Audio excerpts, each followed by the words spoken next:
चलिए तो आज का वीडियो स्टार्ट करते हैं। जो आज का हमारा क्वेश्चन है ये सारे एम्स ऋषिकेश में पूछे गए क्वेश्चन है और हम बारी बारी से हर एक क्वेश्चन को डिस्क्रिप्टिव मेथड में देखेंगे। ये सारे क्वेश्चन आपके आने वाले एग्जामिनेशन के लिए काफी महत्वपूर्ण है। आप यदि झारखंड के जो आने वाले एग्जामिनेशन है पैरामेडिकल के, उसके लिए भी ये सारे क्वेश्चन काफी महत्वपूर्ण होने वाले हैं। आप एम्स की प्रिपरेशन कर रहे हो उसके लिए भी ये जो सारे क्वेश्चन है ये काफी महत्वपूर्ण है। तो आप वीडियो को शुरू से अंत तक देखें जिससे आपको ज्यादा से ज्यादा इसका बेनिफिट मिल सके। चलिए क्वेश्चन को स्टार्ट करते हैं। हमारा फर्स्ट क्वेश्चन है which cranial nerves contains both motor and sensory fibre. आपको पूछा जा रहा है वो कौन सा क्रेनियल नर्व्स है जिसमें मोटर और सेंसरी फाइबर दोनों प्रेजेंट है। तो इसका राइट आंसर हो जाएगा ऑप्शन थर्ड वेगस। ठीक है, ये जो वेगस है, वेगस नर्व्स, इसमें क्या है कि मोटर और सेंसरी फाइबर दोनों प्रेजेंट होते हैं। यदि हम लोग क्रेनियल नर्व्स के बारे में बात करें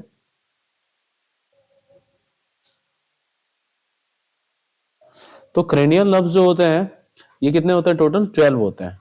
ठीक है, और जो वेगस है, ये वेगस जो है ये CN10 है, ये 10वें नंबर पे है। और क्रेनियल नर्व्स क्या होता है कि एक 12 नर्व्स का जो है एक सेट है, सेट ऑफ 12 नर्व्स, और जो ओरिजिनेट कहां से होते हैं, ब्रेन से ओरिजिनेट होते हैं।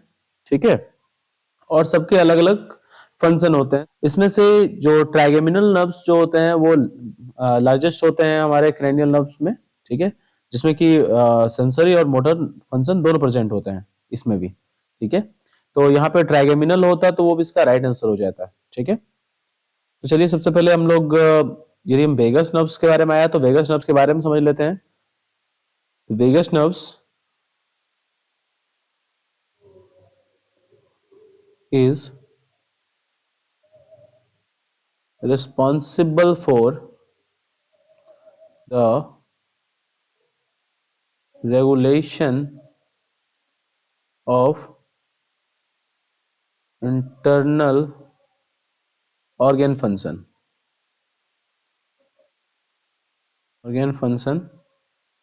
such as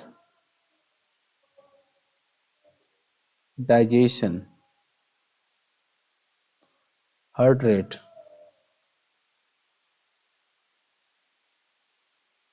and respiratory rate।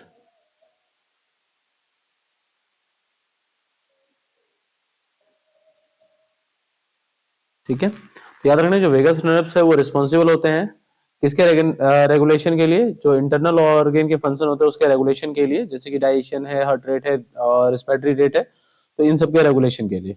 ठीक है, अब यदि हम बात कर लेते हैं क्रेनियल नर्व्स के बारे में, तो क्रेनियल नर्व्स जो है वो टोटल 12 होते हैं। और जो क्रेनियल नर्व्स होता है वो ओरिजिनेट कहाँ से होता है, तो ब्रेन से ओरिजिनेट होता है, और इनके जो फंक्शन होते हैं वो डिफरेंट डिफरेंट इसके फंक्शन होते हैं। ठीक है, सेंस और मूवमेंट ये सारे इसके फंक्शन में आ जाएंगे। ठीक है, चलिए क्वेश्चन नंबर 66 देख लेते हैं। क्वेश्चन नंबर 66 में पूछा जा रहा है which layer of coronary artery contain smooth muscles fibre. आपको पूछा जा रहा है वो कौन सा लेयर है कोरोनरी आर्टरीज का जिसमें कि स्मूथ मसल्स फाइबर प्रेजेंट है। तो इसका राइट आंसर हो जाएगा ऑप्शन सेकंड, ट्यूनिका मीडिया। ठीक है, अब ट्यूनिका मीडिया के बारे में समझते हैं। जो ट्यूनिका मीडिया है वो मिडल लेयर है ब्लड वेसल्स वॉल्स का। ठीक है, और ये जो होता है इसमें स्मूथ मसल्स और इलास्टिक टिश्यू दोनों प्रेजेंट होते हैं। ये भी आपको याद रखना है। The middle layer of blood vessels walls. ठीक है, composed principally of thin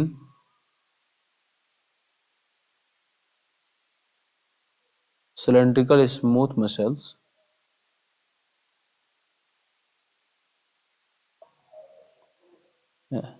muscle cells and elastic tissue। ठीक है, याद रखना स्मूथ मसल सेल्स और इलास्टिक टिश्यू जो है इसके अंदर प्रेजेंट होते हैं। ठीक है, चलिए क्वेश्चन नंबर 67 देख लेते हैं। क्वेश्चन नंबर 67 में पूछा जा रहा है which arteriole brings blood to Bowman's capsule. आपको पूछा जा रहा है वो जो कौन सा आर्ट्रियोल है जो कि ब्लड को जो है वोमेन्स कैप्सूल में लेके आते हैं।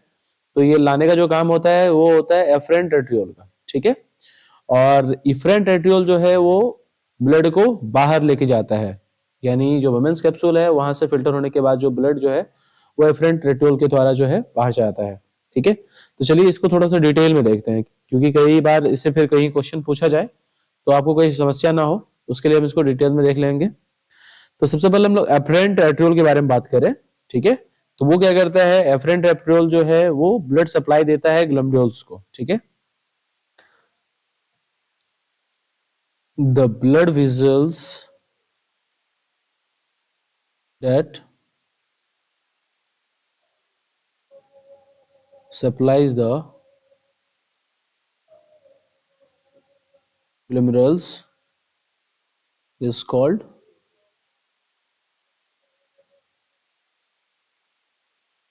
the afferent arteriole, ठीक है।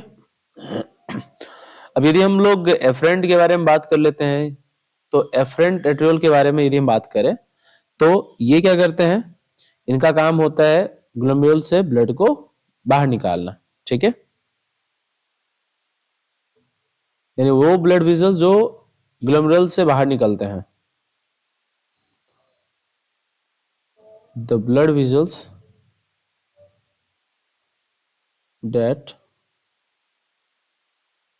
supplies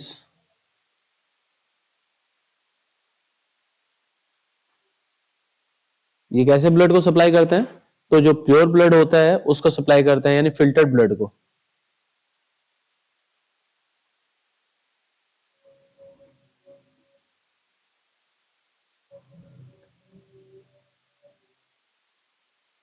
और ये एग्जिस्ट कहां से करते हैं, तो जो हमारा वोमेन्स कैप्सूल होता है तो उसमें जो ग्लोमेरुल्स होता है उससे एग्जिस्ट करते हैं, एग्जिस्ट द ग्लोमेरुल्स, ठीक है। तो याद रखना है जो ग्लोमेरुल से एग्जिस्ट करने वाले जो होते हैं वो हमारे क्या कहलाते हैं, वो हमारे एफरेंट आर्ट्रियोल है, ठीक है। चलिए अब हम थोड़ा इसके डिफरेंस को देख लेते हैं, आखिरकार इन दोनों एफरेंट आर्ट्रियोल और इफरेंट आर्ट्रियोल में क्या डिफरेंस है, ठीक है।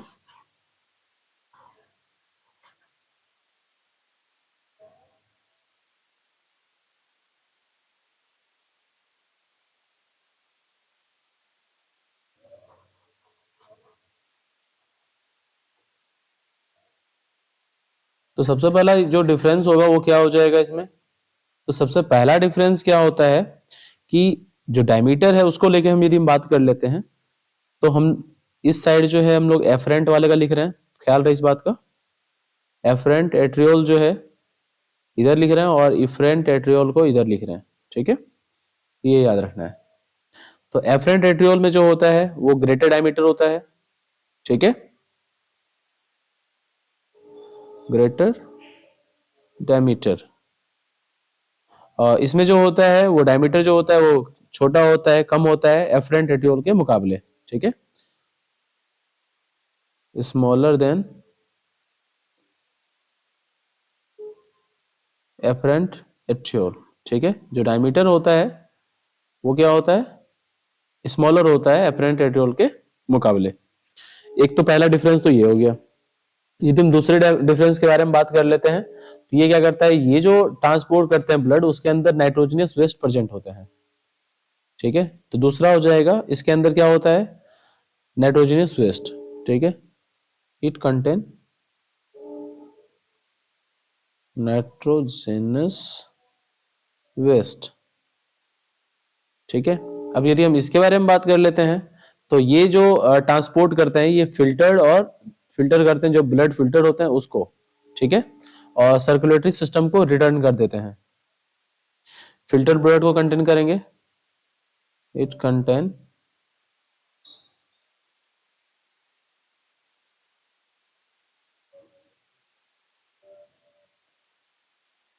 फिल्टर्ड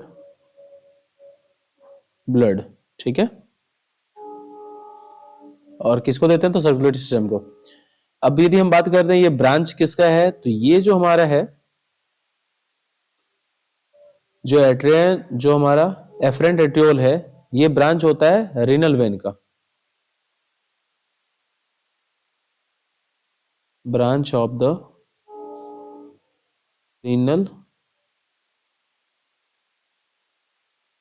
रीनल वेन, ठीक है। और ये जो है, इसके बारे में बात करें तो ये ब्रांच होता है रीनल आर्टरी का,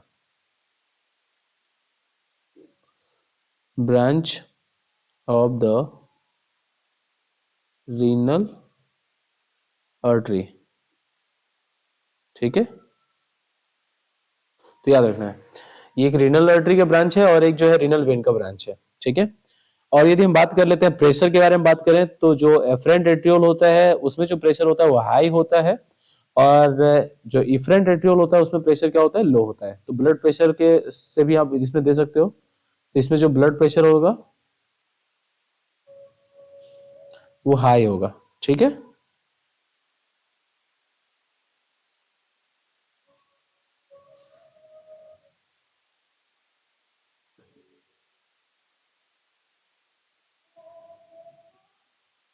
और इसमें जो ब्लड प्रेशर होता है वो लो होता है, ब्लड प्रेशर लो, ठीक है, याद रखना है। चलिए, तो डिफरेंस हो गया। चलिए, आई होप कि आपको समझ में अच्छे से आ गया होगा ये क्वेश्चन। क्वेश्चन नंबर अब 68 देख लेते हैं। Localised breach in the surface continuity of the skin या म्यूकोसा मेम्ब्रेन इज। आपको पूछा जा रहा है वो लोकलाइज्ड ब्रीच के बारे में पूछा जा रहा है। तो यानी कोई यहाँ पे विच्छेद है, ठीक है, यानी त्वचा और श्लेष्म झिल्ली की सतही निरंता में एक स्थानीय विच्छेद, उसको डैश मतलब क्या कहलाता है ये, तो ये हमारा क्या है, ये अल्सर है, ठीक है। अल्सर में क्या होगा, जो मेम्ब्रेन होगा, जो सरफेस है हमारा स्किन सरफेस या म्यूकोसा मेम्ब्रेन, उसमें क्या होगा, एक लोकलाइज्ड ब्रीच होगा, ये प्रेजेंट होगा, उसको हम लोग क्या बोलते हैं, अल्सर, ठीक है। चलिए, क्वेश्चन नंबर अब 70 देख लेते, 69 देख लेते हैं। क्वेश्चन नंबर 69 में पूछा जा रहा है, एसेलिया perikaryotes having a central nucleus and निसिल granules in its cytoplasm is known as।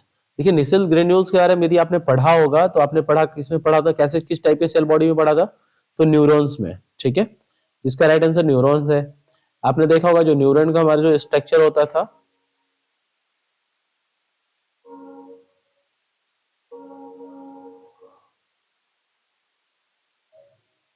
तो न्यूरॉन के स्ट्रक्चर में जो है,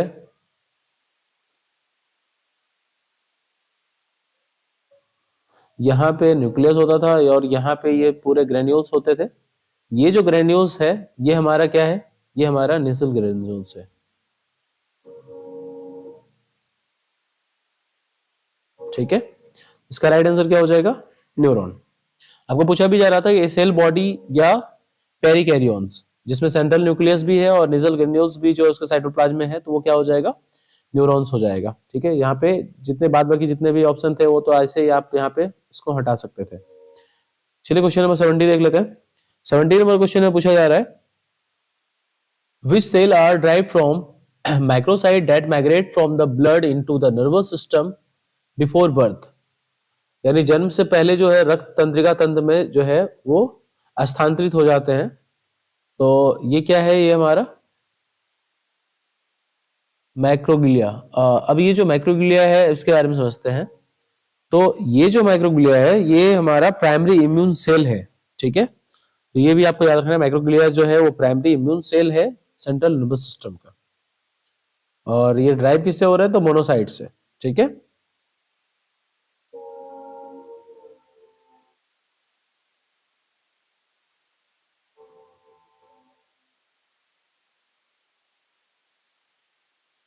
primary immune cells of the central nervous system, ठीक है। चलिए, क्वेश्चन नंबर 71 देख लेते हैं।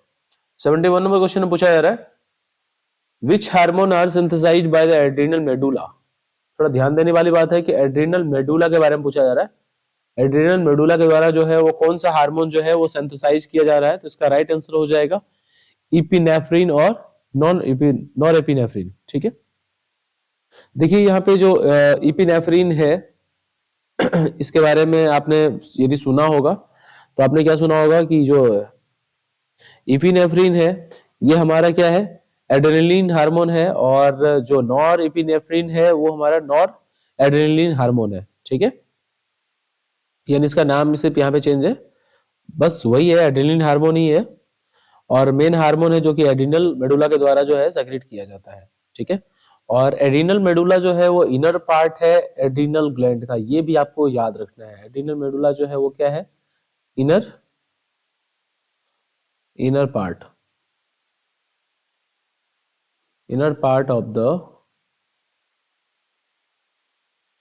Adrenal gland. ठीक है, तो याद रखना है इनर पार्ट है एड्रिनल ग्लैंड का हमारा, और ये क्या करता है, तो ये हमारा कंट्रोल करता है वो हार्मोन को जो इनिशिएट करता है फाइट और फ्लाइट रिस्पॉन्स को, उसको ये कंट्रोल करते हैं। ठीक है, चलिए क्वेश्चन नंबर 72 देख लेते हैं।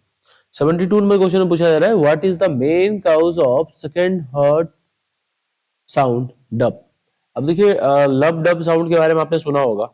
जो लब डब साउंड है, यहाँ पे जो डब साउंड है ये सेकेंड साउंड है, हार्ट में दो साउंड प्रोड्यूस होते हैं। ठीक है, तो दो साउंड जो कार्डियक साइकिल में होते हैं वो होता है, एक तो होता है लव होता है और दूसरा होता है डब। ठीक है, तो ये दोनों साउंड प्रोड्यूस होते हैं। जो लब साउंड प्रोड्यूस होता है वो बाइकस्पिड और ट्राइकस्पिड वल्व के क्लोज होने के बाद।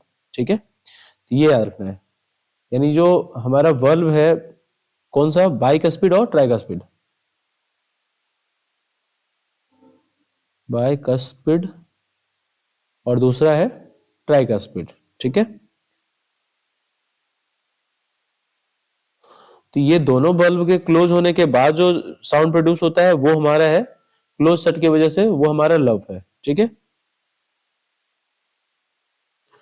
और यदि हम बात कर लेते हैं डब साउंड के बारे में, तो ये जो है जब हमारा सेमी ल्यूमिनर जो बल्ब है, तो उसके सेमी लूनर बल्ब के क्लोज होने के बाद जो साउंड प्रोड्यूस होता है वो होता है हमारा डब। ठीक है, तो ये याद रखना है।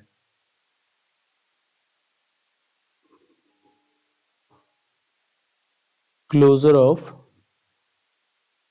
Semi lunar वल्ब्स।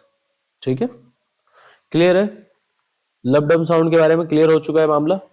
चलिए क्वेश्चन नंबर 73 देख लेते हैं। 73 में पूछा जा रहा है CSF इज प्रोड्यूस्ड बाय, जो CSF है वो प्रोड्यूस किया जाता है, किसके द्वारा प्रोड्यूस किया जाता है, तो इसका राइट आंसर हो जाएगा कोराइड प्लेक्सिस, इसका राइट आंसर है।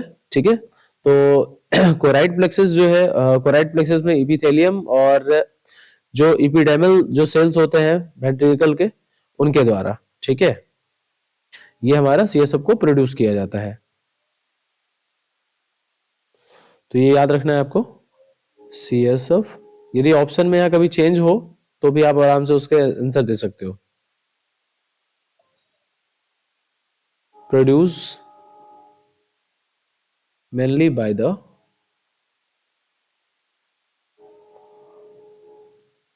Choroid plexus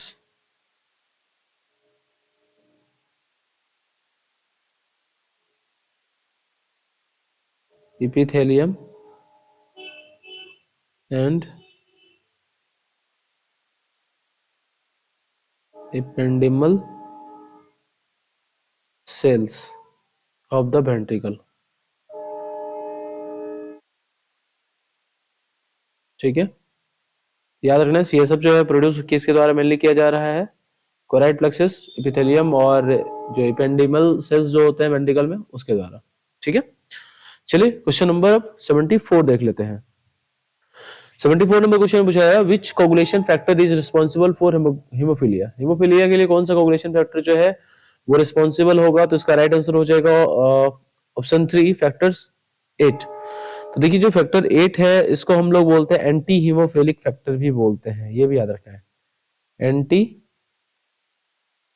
haemophilic factor. Haemophilic factor. ठीक है, तो इसका ऐसे ही इसके नाम से पता चल जाएगा आपको इसका राइट आंसर क्या होने वाला है, फैक्टर 8 होने वाला है, क्योंकि यहाँ पे कोगुलेशन के पूछा जा रहा है। Which coagulation factor is responsible for haemophilia, haemophilia के कौन सा कोगुलेशन फैक्टर रिस्पॉन्सिबल है, तो ये ऑप्शन थर्ड। ठीक है, चलिए क्वेश्चन नंबर 75 देख लेते हैं। क्वेश्चन नंबर 75 देख लेते हैं। Sickle cell anaemia is characterised by the replacement of, यानी सिकल सेल एनीमिया जो है वो किसके रिप्लेसमेंट के वजह से होता है, तो इसका राइट आंसर हो जाएगा ऑप्शन फर्स्ट, यानी glutamate at 6th position of beta chain by valine, यानी वेलिन के द्वारा जो है इसको ग्लूटामेट को 6th पोजीशन से रिप्लेस जब किया जाएगा तब होगा।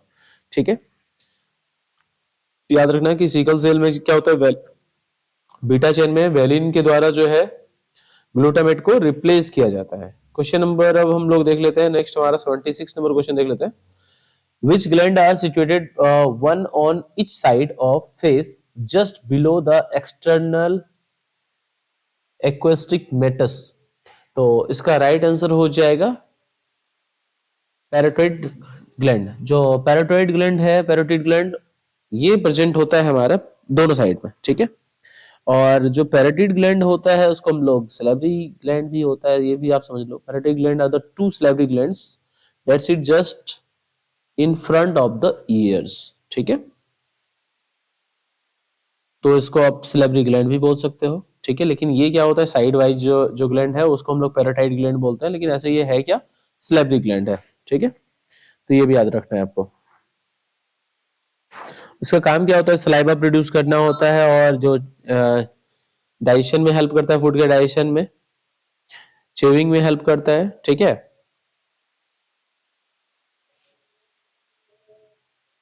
चलिए क्वेश्चन नंबर 77 देख लेते हैं। What is the other name of parasympathetic division, parasympathetic जो डिवीजन है उसको पूछा जा रहा है, उसका कोई दूसरा नाम क्या है, तो उसका राइट आंसर हो जाएगा क्रेनियोसैक्रल आउटफ्लो या क्रेनियोसैक्रल डिवीजन। ठीक है, तो यहाँ पे जो पैरासिम्पैथेटिक नर्व्स जो है ये एक सिस्टम है जिसमें कि सेल लोकेटेड होता है ब्रेन में। ठीक है, and the sacral region of the spinal cord. ठीक है, यहाँ पे ये सेल्स प्रेजेंट होते हैं। और चलिए इसके बारे में थोड़ा डिटेल में जान लेते हैं। मैं लिख देता हूं ताकि आप लोगों को थोड़ा नोट भी कर पाओ आप।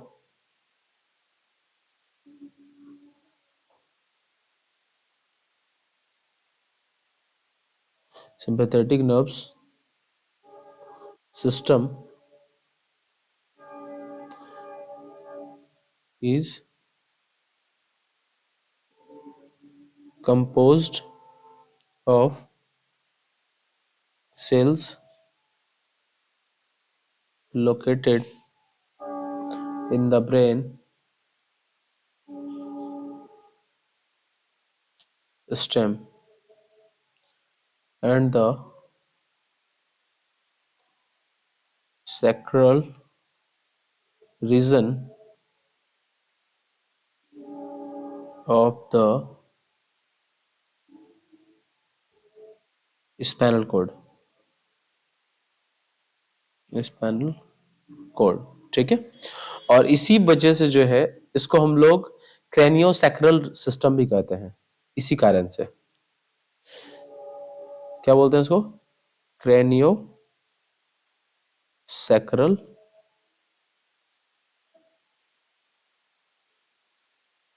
सिस्टम। ठीक है, इसके वजह से, क्योंकि ये जो है लोकेटेड कहाँ होता है, तो ब्रेन स्टेम में, और सैक्रल जो रीजन होता है वहां प्रेजेंट होता है, उसी वजह से इसको क्रेनियोसैक्रल भी बोलता है। ठीक है, चलिए क्वेश्चन नंबर 78 देख लेते हैं। The lateral wall of the middle ear is form by the, जो मिडल ईयर है उसका जो लेटरल वॉल है वो किससे बना हुआ होता है, तो इसका राइट आंसर हो जाएगा थिम्पैनिक मेम्ब्रेन। ठीक है, जो थिम्पैनिक मेम्ब्रेन है इससे ये हमारा ईयर का जो मिडल पोर्शन होता है वो बना हुआ होता है। चलिए क्वेश्चन नंबर अब 79 देख लेते हैं।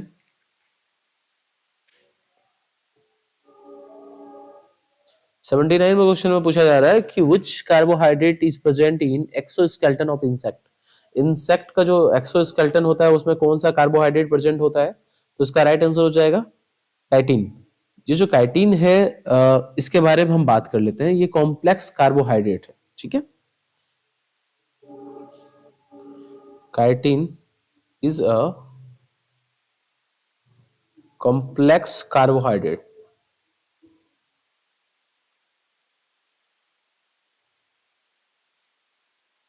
similar to cellulose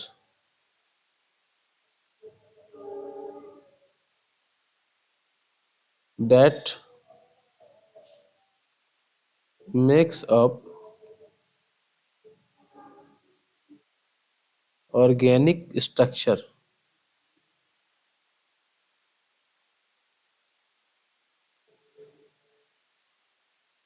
such as the cell wall of fungi and the exoskeleton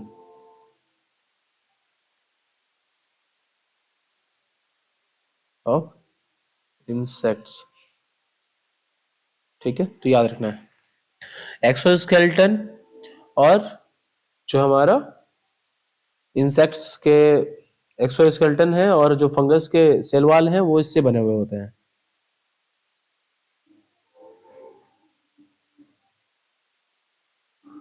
चलिए क्वेश्चन नंबर 80 देख लेते हैं। ये हमारा आज का आखिरी क्वेश्चन। नेक्स्ट क्वेश्चन में फिर हम लोग 81 से फिर 100 तक का देखेंगे क्वेश्चन, ठीक है। क्वेश्चन नंबर 80 में पूछा जा रहा है कि which law state that the intensity of the colour directly proportional to the concentration of the colour particle in the solution. यानी जिसमें ये पूछा जा रहा है कि जो कंसंट्रेशन है, ठीक है, वो प्रोपोर्शनल होगा पार्टिकल्स के जो कलर है उसके, ठीक है, यानी सॉल्यूशन में जो पार्टिकल्स के कलर है उसके प्रोपोर्शनल होगा। तो इसका राइट आंसर हो जाएगा बियर्स लॉ, ठीक है। अब देखिए कई बार हम लोग लैम्बर्ट लॉ और बियर्ड लॉ को साथ में पढ़ते थे, तो सबसे पहले हम लोग यहाँ पे बियर्ड लॉ और लैम्बर्ट लॉ दोनों को समझने की कोशिश करते हैं। जो बियर्स लॉ है उसके द्वारा क्या बोला जाता है, जो कॉन्सेंट्रेशन और एब्जॉर्बेंस है वो डायरेक्टली प्रोपोर्शनल होता है, ठीक है। Concentration and absorbance are directly proportion, ठीक है, टू ईच अदर। और यदि हम बात कर लेते हैं लैम्बर्ट के बारे में,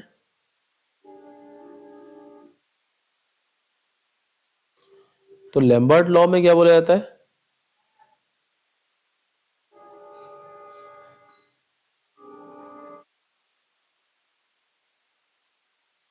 एब्जॉर्बेंस एंड पाथ लेंथ।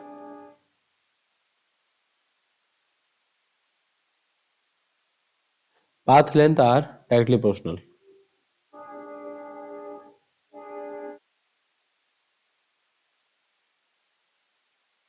ठीक है, तो समझ में आ गया कि जो बियर्स लॉ है उसमें क्या बोला जाता है कि जो एब्जॉर्बेंस है और जो कंसंट्रेशन है ये एक दूसरे के डायरेक्टली प्रोपोर्शनल होंगे, ठीक है। और यहाँ पे लैम्बर्ट लॉ जो है वो क्या बोलता है, जो एब्जॉर्बेंस है और जो पाथ लेंथ है वो एक दूसरे के डायरेक्टली प्रोपोर्शनल होंगे। तो ये इसका मेन डिफरेंस है, ठीक है। चलिए आज के क्वेश्चन में बस इतना ही रहने देते हैं।